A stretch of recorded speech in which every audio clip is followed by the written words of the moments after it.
India की तरफ जाना है, पाकिस्तान की तरफ जाना है या ख़ुद मुख्तार रहना है। तो मुसलमानों ने बाकायदा वहाँ पे 90% लोगों ने ये राय दी कि हमने पाकिस्तान के साथ जाना है। और कश्मीर में 19 जुलाई 1947 का जो दिन है ये योम इल्हाक़ पाकिस्तान के तहत मनाया जाता है। फिर पाकिस्तान बन गया और क्योंकि यहाँ का महाराजा था वो नहीं पाकिस्तान के साथ आना चाहता था, उसने इंडिया के साथ इल्हाक़ कर दिया। इंडिया के पास ताकत ज़्यादा थी, उसने ताकत के बलबूते पे 27 अक्टूबर 1947 को कश्मीर पे कब्ज़ा कर लिया ताकत पे। अब ये उसके बाद फिर मसला अक़वाम मुत्तहिदा में चला गया। अक़वाम मुत्तहिदा ने कहा कि जी ठीक है, वो जो मुसलमानों की जो राय है उसके मुताबिक फ़ैसला किया जाएगा। और उसके बाद वो अमल दरामद नहीं हो सका और मसला अभी ज्यों का त्यों है।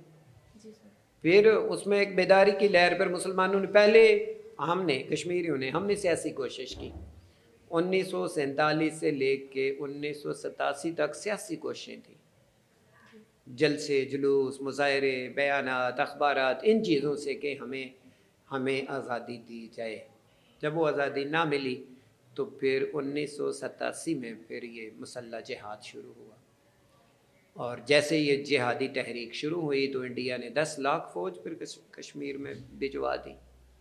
और फिर उन जो इंडियन अफवाज हैं उन्होंने जो उनसे मुजालिम हो सकते थे वो तब से अब तक वो कर रहे हैं। और इस तहरीक में 1987 से लेके 1924 तक तकरीबन 5 लाख लोग मुतासर हो चुके हैं। 2 लाख शहीद हुए, 2 लाख कहीं जेलों में पड़े हैं और 1 लाख उसमें ऐसे हैं जिनका कोई अता पता नहीं। ये एक बड़ा अलमिया है वहाँ का कि 100-200 बंदा लापता हो जाए तो कितना मुश्किल होता है। और 1 लाख नौजवान, कितनी ख़वातीन हैं जिन्हें कोई पता नहीं कि उनके हस्बैंड किधर हैं, कितनी माएँ हैं उन्हें अपने बेटों का पता नहीं है, कितने बेटे हैं जिनको अपने बाप हैं उनका पता नहीं वो कहाँ पे है। 1 लाख लोग अब तक लापता हो चुके हैं। तो ये एक बड़ा एक अलमिया है, लेकिन कश्मीरियों के जो अज़्म है वो मुतज़लज़ल नहीं हुए। ओके सर, वो कायम है। Thank you.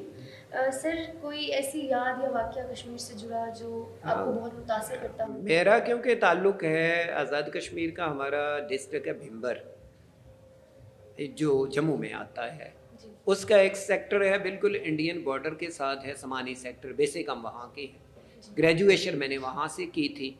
और फिर जब ये करगिल की जंग हुई तो वहाँ पे फिर इंडियन आर्मी की इतनी शेलिंग हुई, इतना नुकसान हुआ कि हमें वो इलाका छोड़ना पड़ा। अब वो जो मेरी ज़िंदगी है, मैंने यानी अपनी ज़िंदगी के इब्तदाई तकरीबन 25 साल मैंने उस जगह पे गुजारे।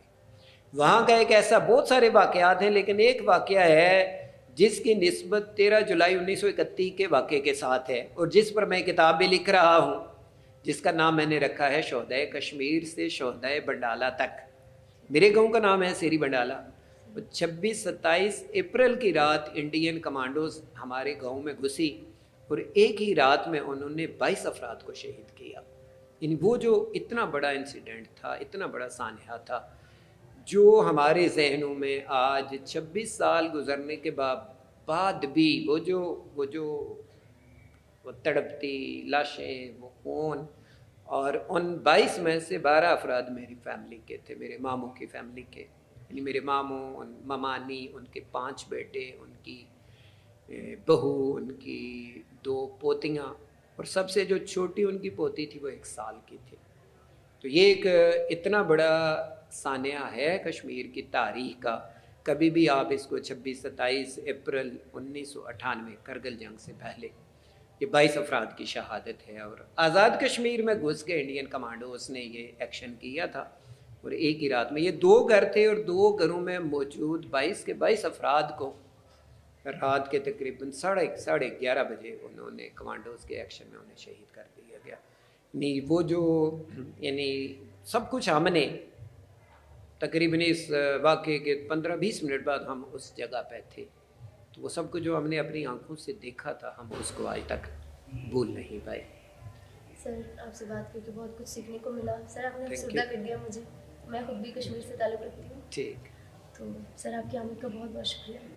एक मैं अपने तौर पे एक बात करता चलूँ कि एक मसले कश्मीर का, कल हमने यहाँ अपने हर स्पीकर से ये बात पूछी कि मसले कश्मीर का हल, बहुत सारे हल सामने आए। हमारे मुजफ्फराबाद के एक दोस्त कल आए हुए थे, बहुत बड़े राइटर हैं।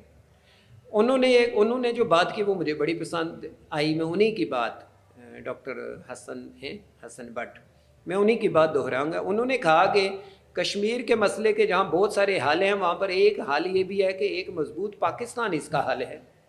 कि पाकिस्तान अगर माशी लिहाज से, सियासी लिहाज से, ताकत के लिहाज से, टेक्नोलॉजी के लिहाज से मजबूत हो जाता है तो कल अक़वाम मुत्तहिदा में वो धड़ल्ले से बात कर सकता है कि ये कश्मीर हमारा है और हमने, ये हमारी शारग है और हमने ये कश्मीर हासिल करना है।